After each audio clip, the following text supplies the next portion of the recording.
Gente, o token nativo da Crypto.com, o CRO, está sentindo muito toda essa hecatombe que está varrendo o mundo das CeFis. A própria Binance Coin, que em condições normais de temperatura e pressão já estaria reagindo muito melhor do que está reagindo agora. Vocês vejam que a maioria das altcoins de altíssima octanagem já reagiram ontem, estão reagindo hoje. A Algorand subindo 5, a Kusama subindo quase 3, várias altcoins subindo mais de 3% e a Binance Coin, que sempre era uma espoleta, respondia muito antes que outras altcoins, está ali pesada porque é o token nativo de uma CeFi, em que pese ser também o gás de uma das principais redes, que é a Binance Smart Chain, a BEP20, e a Binance Chain, a BEP2, mas como token nativo de CeFi, a exemplo do que está acontecendo com o CRO, está sentindo muito, já que o colapso da FTX acabou impondo o colapso do seu token nativo, o FTT. E a desconfiança do mercado é que muitas operações dessas CeFis eventualmente sejam garantidas pelo token nativo que eles criaram.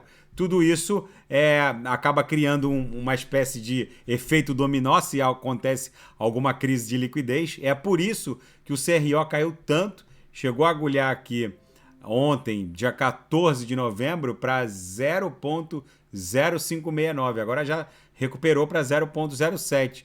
Mas eu volto a repetir, para quem está entrando no mundo cripto, os entusiastas da criptografia, eles devem entender que o mundo cripto é um mundo descentralizado, ou seja, nós devemos primar pela descentralização como um todo. Ou seja, isso significa que a gente deve custodiar a parte relevante do nosso patrimônio cripto em wallets autocustodiados, como um Cold Wallet, um Nano Ledger, ou mesmo um Atomic Wallet ou Exodus, que são wallets onde as chaves privadas ficam sob a nossa custódia.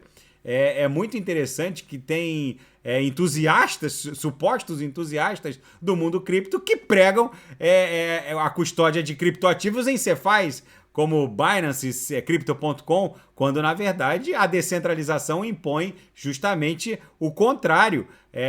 O mundo caminha para as DeFis. Muito provavelmente, na próxima pernada impulsiva da BTC, o sistema financeiro tradicional vai tokenizar os seus ativos e migrar para DeFis. A gente está no início de uma revolução, exatamente como começou a internet. Tudo é muito... principalmente o conhecimento em termos de operar plataformas da Web3 tudo é muito incipiente e é preciso que a gente já entre nesse mundo entendendo como funcionam plataformas da Web3, justamente para a gente conectar o nosso MetaMask nas plataformas que já operam assim de forma segura, uma Uniswap, por exemplo, porque o futuro está nas plataformas da Web3. O futuro está nas DeFis, numa Uniswap da vida, numa Didix e não nas CeFis. As CeFis, uma Binance, uma Crypto.com, elas vão morrer ou vão migrar num futuro muito próximo para protocolos descentralizados. E é isso que eu vejo nesse momento, essa queda brutal dos tokens nativos de CeFis. Eu percebo que está havendo uma espécie de desconfiança generalizada do mercado em relação a esses tokens nativos de CeFi. Mas, gente, de uma maneira geral, a gente está buscando essa congestão aqui.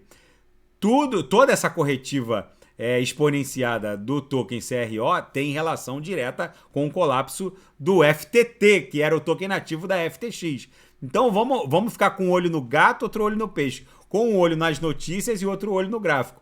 É provável que a gente, depois desse engolfamento de hoje, volte a estressar a nuvem de Shimoku numa pernada impulsiva. A gente vai encontrar uma resistência brutal em 0,092, que é onde está a mediana do canal de Keltner, que nesse momento se confunde com a nuvem de Shimoku na projeção, mas é muitíssimo provável que a BTC rompendo a sua acumulação de forma ascendente, o CRO também vá recuperando, porque as próprias Cefais vão entender que elas são obrigadas a migrar para plataformas DeFi. A própria Binance, o Will CZ ele reconhece isso, o dono da Binance, que o futuro a ampla negociação vão se dar em plataformas descentralizadas. Daqui a pouco eu volto com o BTC no fim de tarde e quem quiser sugerir alguma análise é só colocar nas mensagens abaixo. Grande abraço, até daqui a pouco.